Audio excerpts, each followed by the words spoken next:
साधु sir ने हमें क्या कहा था ये केस हैंडओवर करते हुए, कि अपने इमोशंस को साइड में रखकर इस केस को इन्वेस्टिगेट करना, फिर चाहे हमारे सामने हमारे अपने ही क्यों ना हो,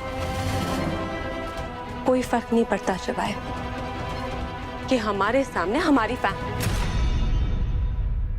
तुम्हारी फैमिली है। मुझे बात बताओ, मेरे बिहाफ पे मुझसे पूछे बिना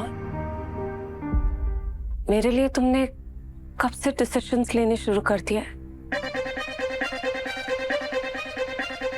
खुद ही डिसाइड कर लिया कि फैमिली के मीडिया हाउस में मैं काम नहीं करूंगी। रीजन जान सकती हूँ क्यों?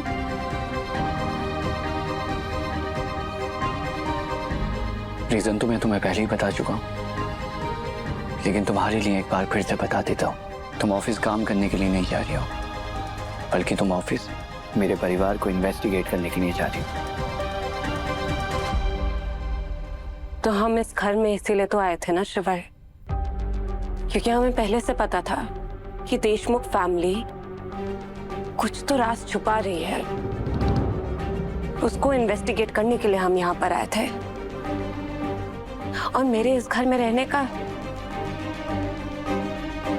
सिर्फ यही एक रीजन तो है, ये मिशन।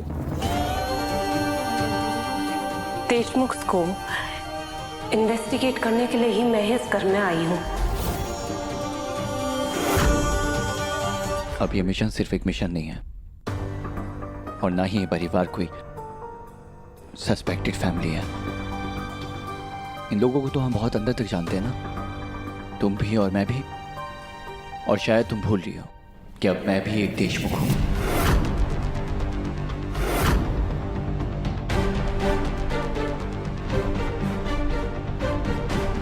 और ये परिवार मेरा अपना परिवार है, मेरी अपनी फैमिली।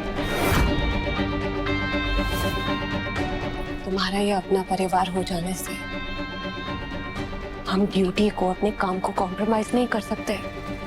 तुम मुझे ऐसे रोक नहीं सकते शिवाय। बिल्कुल रोक सकता हूँ, क्योंकि मैं अपने परिवार से बहुत प्यार करता हूँ, और एक क्रिमिनल की बात पे भरोसा करके मैं उन्हें ऐसे ट्रीट करते हुए नहीं देख सकता।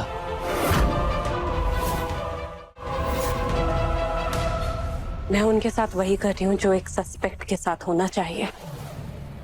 याद है तुम्हें साधु सर ने हमें क्या कहा था ये केस हैंडओवर करते हुए, कि अपने इमोशंस को साइड में रखकर इस केस को इन्वेस्टिगेट करना, फिर चाहे हमारे सामने हमारे अपने ही क्यों ना हो, कोई फर्क नहीं पड़ता शिवाय, कि हमारे सामने हमारी तुम्हारी फैमिली है। तो अगर कोई भी गुनहगार हुआ तो कानून के हिसाब से उन्हें सजा भी मिलेगी, इसीलिए इन्वेस्टिगेशन करना जरूरी है। हाँ याद है, सब कुछ बहुत अच्छे से याद है, और अपनी ड्यूटी करना भी मुझे बहुत अच्छे से आता है। लेकिन कानून कोई भगवान नहीं, और ना ही कानून के पास कोई मेरे परिवार के खिलाफ सबूत है, ना ही ठोस वजह इसी फैमिली की वजह से मेरी आई का खून हुआ है। आज तक जितने भी एविडेंसेस मिले हैं सारे इसी फैमिली की तरफ इशारा करते हैं।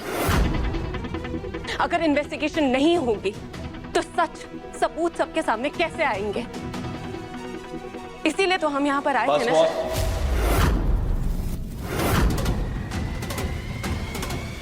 भूलो मत, अब मैं भी इस परिवार का हिस्सा हूं। ये सच जानने के बाद भी एक बात बदल नहीं जाएगी कि हमें इन्वेस्टिगेशन करनी होगी, हमें सच तक पहुंचना होगा। हमें उस इंसान को ढूंढना होगा जिसने सच छुपाने के लिए मेरी आई का खून किया।